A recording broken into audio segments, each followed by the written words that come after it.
Salle d'examen 342. Une lumière froide, stérile, l'air chargé d'une odeur âcre de désinfectant.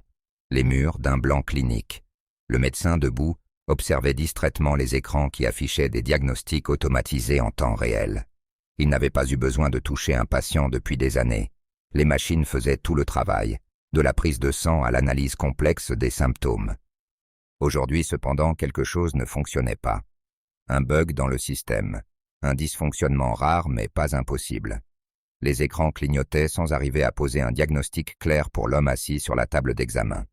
Le patient, les yeux cernés et le corps tendu par une fatigue apparente, avait un air décalé comme s'il appartenait à un autre temps, un autre lieu.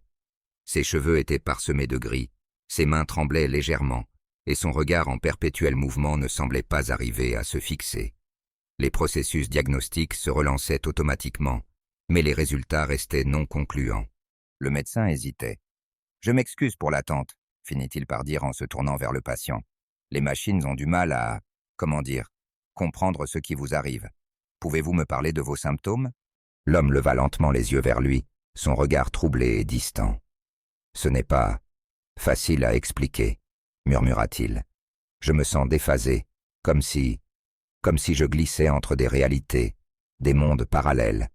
Rien n'est stable, tout se superpose et se brouille. » Le médecin nota l'étrangeté du discours, hésitant à classer cela sous le registre des troubles mentaux. Mais quelque chose, un instinct enfoui sous des années de dépendance technologique, lui disait de ne pas ignorer ces paroles. Il s'empara d'un stéthoscope rangé dans un tiroir. Le contact de cet outil devenu obsolète le rassura.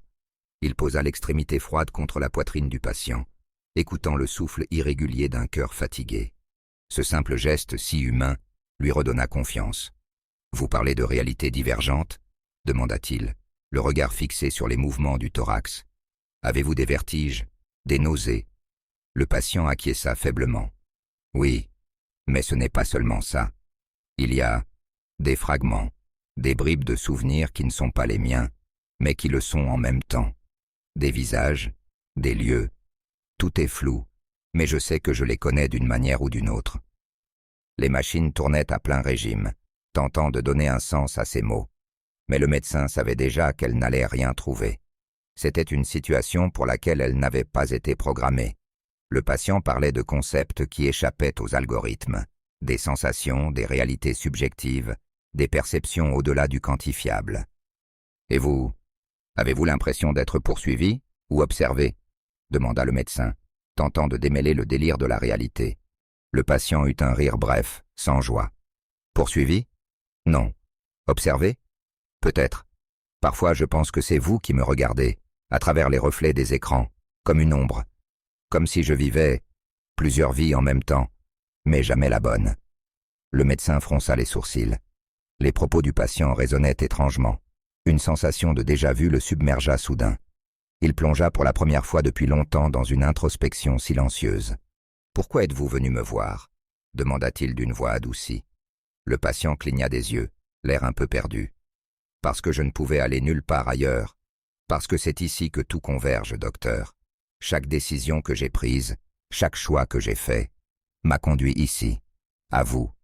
C'est comme si je me cherchais moi-même, mais je ne me trouve jamais. Vous comprenez ?» Un long silence s'installa.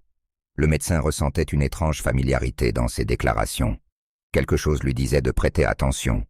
Il se tourna vers les écrans comme par automatisme, mais sans les regarder vraiment. « Peut-être qu'il n'y a pas de réponse simple, » murmura-t-il finalement, plus pour lui-même que pour le patient. « Les machines ne peuvent pas tout résoudre.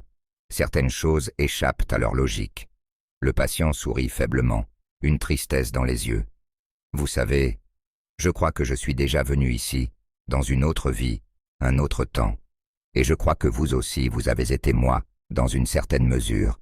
Nous ne sommes que des reflets, des versions, cherchant à comprendre ce qui ne peut être compris. » Le médecin sentit un frisson le parcourir, subitement très mal à l'aise. « Qu'essayez-vous de dire ?» demanda-t-il, sa voix se brisant légèrement. « Qui êtes-vous vraiment ?» Le patient le fixa intensément, son regard soudainement perçant, comme s'il voyait à travers les couches du temps et de l'espace. « Je suis ce que vous deviendrez si vous continuez ainsi. perdu dans un labyrinthe de réalité que vous avez créé sans même le savoir. Je suis vous, ou du moins une version possible. Les battements de cœur du médecin s'accélérèrent, une panique sourde le saisissant. Il recula, le souffle court, luttant contre le vacarme dans son esprit. Mais le visage du patient restait imperturbable, presque apaisé. Le médecin se leva brusquement, les mains tremblantes. Le visage du patient le frappa, une image déformée, et pourtant étrangement familière.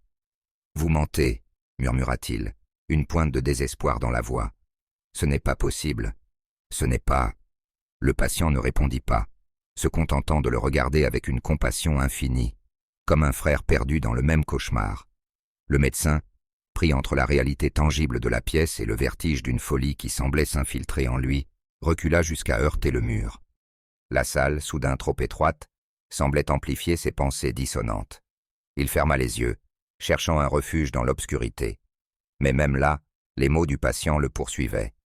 Lorsqu'il les rouvrit, la pièce semblait différente, plus petite, plus oppressante.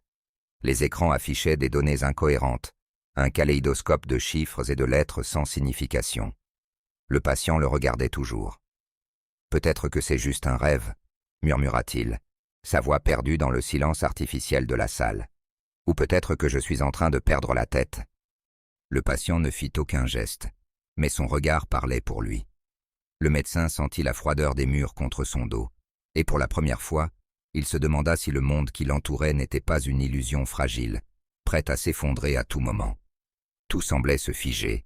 Le patient, les écrans et le silence devinrent presque denses, palpables, épais. L'idée même d'un retour à une réalité stable se faisait de plus en plus improbable. Le médecin resta immobile, entre la lucidité et la folie, cherchant un sens là où il n'y en avait peut-être plus.